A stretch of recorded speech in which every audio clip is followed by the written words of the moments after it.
നമസ്കാരം. ലോകമെമ്പാടുമുള്ള തിയേറ്ററുകളിൽ കൊടുങ്കാറ്റ് പോലെ ആഞ്ഞു വീശിക്കൊണ്ടിരിക്കുകയാണ് പ്രഭാസ് നായകനായി എത്തിയ കൽക്കി എന്ന സിനിമ. നമ്മുടെ സ്വന്തം കുഞ്ഞിക്ക കൂടി ക്യാമിയോ റോളിലെത്തിയ ഈ ഒരു ചിത്രം കേരള ബോക്സ് ഓഫീസിലും വൻ ബോക്സ് ഓഫീസ് വേട്ടയാണ് നടത്തുന്നത്. കൽക്കിയിലെ DQവിന്റെ കഥാപാത്രത്തിന്റെ ഒഫീഷ്യൽ പോസ്റ്ററും ഇന്നലെ പുറത്തു വന്നിരുന്നു.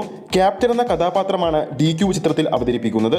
കൽക്കി ഇറങ്ങിയ ആദ്യ ദിവസം കേരള ബോക്സ് ഓഫീസിൽ ഏകദേശം 350 സ്ക്രീനിലാണ് ചിത്രം പ്രദർശിപ്പിച്ചിരുന്നത്.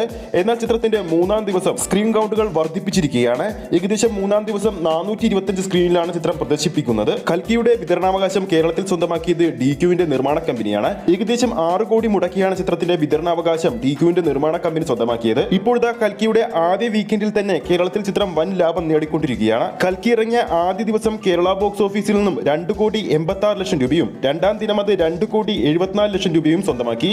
അങ്ങനെ ടോട്ടൽ 2 ദിവസങ്ങൾ കൊണ്ട് തന്നെ 5,60,00,000 രൂപ സ്വന്തമാക്കിയ ചിത്രം ഇന്നലെ മാത്രം 3,20,00,000 മുകളിലാണ് സ്വന്തമാക്കിയിരിക്കുന്നത്.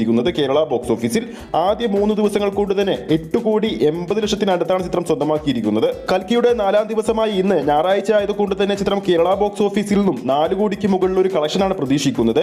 ഇന്നത്തെ കളക്ഷനോട് കൂടി തന്നെ കേരള ബോക്സ് ഓഫീസിൽ നിന്ന് മാത്രം ചിത്രം 12 കോടിക്ക് മുകളിൽ കളക്ട് ചെയ്യും. അതോടൊപ്പം തന്നെ കൽക്കിയുടെ ആഗോള കളക്ഷൻ 3 ദിവസങ്ങൾ കൊണ്ട് തന്നെ 400 കോടി ക്ലബിലാണ് ഇടം നേടിയിരിക്കുന്നത്. തുടർച്ചയായ 3ാം ദിവസവും 1 മില്യന് മുകളിലുള്ള ടിക്കറ്റ് വിൽപ്പനയാണ് ചിത്രത്തിന്റെ പേരിൽ നടന്നിരിക്കുന്നത് ബുക്ക് മൈ ഷോയിലൂടെ. കാത്തിരിക്കാം കൽക്കി സിനിമയുടെ കൂടുതൽ അപ്ഡേറ്റുകൾക്ക് വേണ്ടി. മലയാളത്തിൽ വൻപൻ ബജറ്റിൽ ഒരുങ്ങുന്ന ചിത്രമാണ് ലൂസിഫറിന്റെ 2ാം ഭാഗമായ എമ്പുരാൻ. നിലവിൽ എമ്പുരാന്റെ അവസാന ഷെഡ്യൂൾ ഗുജറാത്തിൽ നടന്നുകൊണ്ടിരിക്കുകയാണ്. അതേസമയം ലാലേട്ടൻ ഇപ്പോൾ അഭിനയിച്ചുകൊണ്ടിരിക്കുന്നത് തരുൺ മൂർത്തി ചിത്രമായ L360ലാണ്. L360ൽ ലാലേട്ടന്റെ ഷൂട്ടിംഗ് അവസാനിക്കാൻ ഇനി 2-3 ദിവസങ്ങൾ മാത്രമേ ഉള്ളൂ. അതിനുശേഷം ലാലേട്ടൻ ജൂലൈ ആദ്യ വാരത്തിൽ തന്നെ എമ്പുരാന്റെ അവസാന ഷെഡ്യൂൾ നടക്കുന്ന ഗുജറാത്ത് ഷെഡ്യൂളിൽ ജോയിൻ ചെയ്യും. അവിടെ ജൂലൈ അവസാനം വരെ ചിത്രത്തിന്റെ ഷെഡ്യൂൾ ലാലേട്ടൻ ഉണ്ടെന്നാണ് അപ്ഡേറ്റുകൾ വരുന്നത്. അതോടൊപ്പം എമ്പുരാൻ എന്ന സിനിമ അടുത്ത വർഷം 2025 മാർച്ചിൽ തിയേറ്ററിൽ എത്തിക്കാനാണ് ചിത്രത്തിന്റെ അണിയറ പ്രവർത്തകർ പ്ലാൻ ചെയ്യുന്നത്. അടുത്തത് മമ്മൂക്ക ചിത്രത്തിന്റെ അപ്ഡേറ്റ് ആണ്. ആരാധകർ കാത്തിരിക്കുകയാണ് മമ്മൂക്കയുടെ ഒരു സിനിമയുടെ അപ്ഡേറ്റിന് വേണ്ടി. നമ്മളെല്ലാം പ്രതീക്ഷിച്ചത് ഈ വരുന്ന ജൂലൈ 1-ാം തീയതി മമ്മൂക്ക ഗൗതം മേനോൻ ചിത്രത്തിന്റെ ഷൂട്ടിംഗ് ആരംഭിക്കുമെന്നായിരുന്നു. എപ്പോഴും ഗൗതം മേനോൻ ചിത്രങ്ങളുടെ റിലീസാണ് വൈകാറുള്ളത്. എന്നാൽ ഇപ്പോൾ ഷൂട്ടിംഗും വൈകുകയാണ്.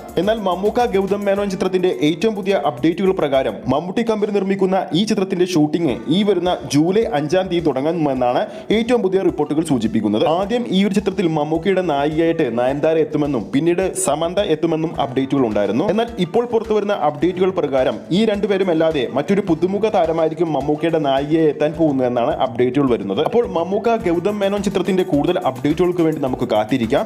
ഈ ഒരു വീഡിയോ ഇഷ്ടപ്പെട്ടെങ്കിൽ വീഡിയോ ലൈക്ക് ചെയ്യാനും ചാനൽ സബ്സ്ക്രൈബ് ചെയ്യുന്ന കാര്യം കൂടി പരിഗണിക്കൂ.